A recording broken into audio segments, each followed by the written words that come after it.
Welcome to Shorty Supercoach and welcome to the weekend preview.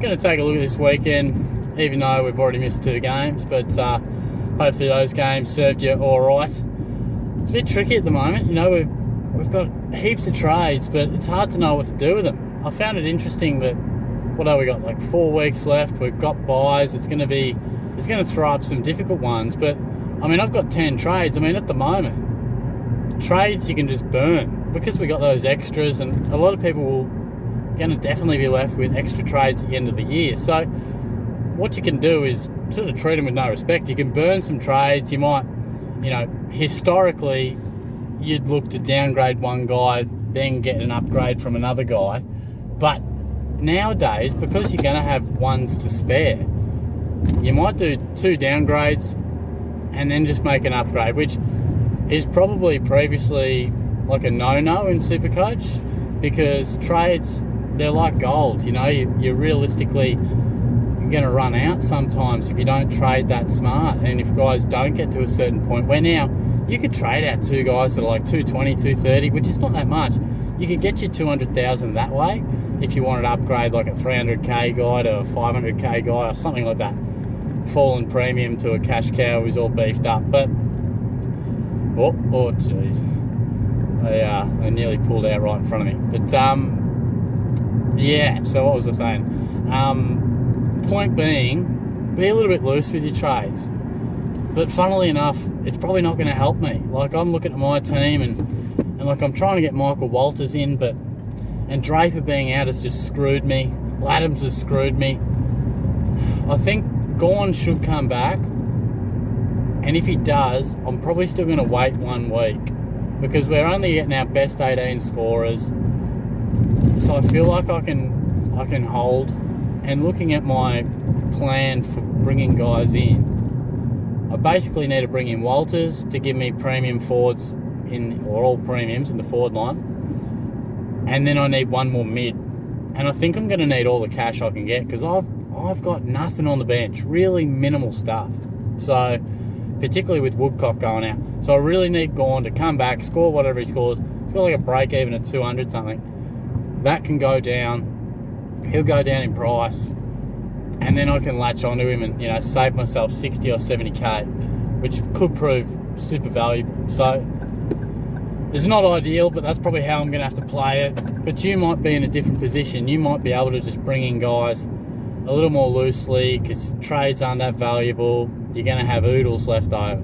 So that's one thing to think about, is that sort of silence that voice in your head that has always told us to be smart with the trades and really look at how you're going to best utilize them, because the fact is we'll have heaps. So I think most people are in the position to just trade. They're almost unlimited, which is a great position to be in. But still, if you really feel like you need to be prepared for some of these buys coming up, maybe you'll look to use those trades a little bit more next week. So that's probably my game plan.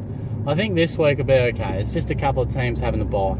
I think the main thing you want to think about is it's like 6 teams having a bye next week. It's like Geelong, Port, St Kilda, Suns, Dogs, someone else. So maybe North Melbourne. I can't remember, but gear your side up for getting prepared for that.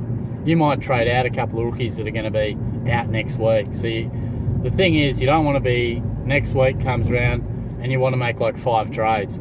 You'll only get a chance to make 3. So you might want to do a little bit of planning for next week, this week, and be like, oh, he's probably got a little bit of coin to make, but I'm probably going to have to trade this guy for that guy. And next week might be the example where you do cut ties with a premium, and that isn't a suggested move in Supercoach of the past, but it might be the week where you just go, I've got to get rid of this cat because I've got so many cats. I can't afford to have 14 on the field.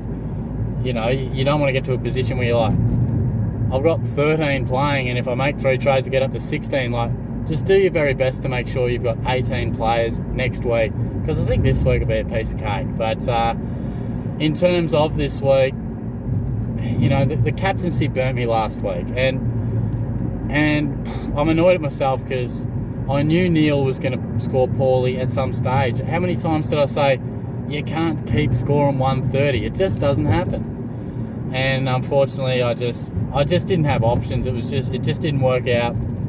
I felt like I had to go with him. It was probably him or Dangerfield, and sometimes you win, sometimes you lose. But speaking of Dangerfield, he's got an amazing record against the Dogs. I'm going to put the VC on him, and I bloody hope it works, because I don't know who's going to happen or where I'm going to go if that doesn't work, because I've probably got the options of like Oliver or Josh Kelly, Nat Fyfe, who hasn't been on fire. And same can be said for Grundy, he's not exactly on fire. So there's something to think about there. But look, like I said last week, at the moment, with how our sides pan out and we get the same guys all the time, teams start to look the same. Sometimes the biggest point of difference can be a unique vice-captain option. And I think a lot of people would have gone to VC last night, and a lot of people might go Jack Macrae, or Bontempelli even. So I'm going to go Dangerfield.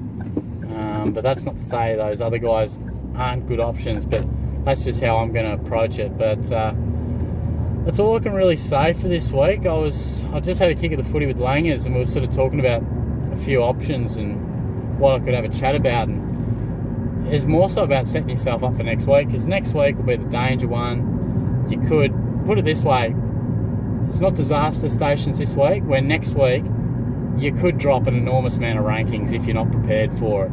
You could have an absolute stinker, and there will be people who have stinkers. So if you make sure that you just have enough players playing, you're going to go up in the rankings, and you could skyrocket up the rankings depending where you are and depending how many you have on the field and how they go. So it's something to think about.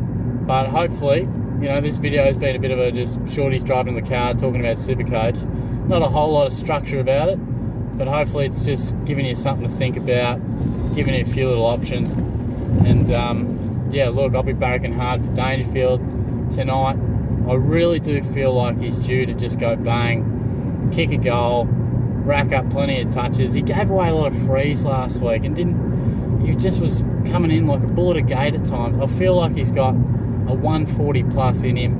I'm really feeling good about him. So let's see how we go. Have a good weekend. Chat to you soon. Cheers.